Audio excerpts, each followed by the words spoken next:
kind of an easy, nice solution, but the reality is that I don't always feel satisfied even if the person's out of sight because they're not out of mind, even though that's not what the phrase is. The situation. Exactly.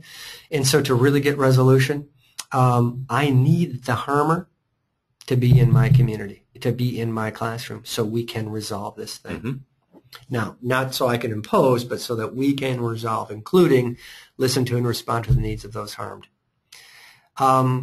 Creating caring communities to support healthy communities. So it's about, and this is a key piece, right? So restorative justice isn't just about responding to harms that have happened, but it's about creating communities that care about each other and that support each other so that harm happens less often. So here's a reality.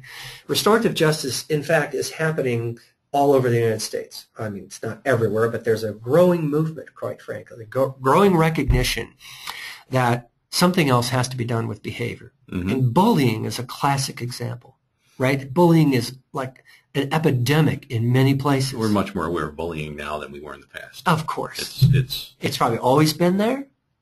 Right. But I don't want to call it a buzzword. I don't want to call it a trend, a fad, but it's much more on our minds now than it was 10, 15 years ago. I think part of it's, because we recognize the impact bullying can have. We don't the long-term, really negative impact. We're not going to just wash away and ignore it. Exactly. And what we actually find in school districts that adopt restorative justice practices, philosophies and practices, and you know what, you can Google it. There's places in Denver that are really into it. There's places in Oakland, California that are very into it, and others around the country as well.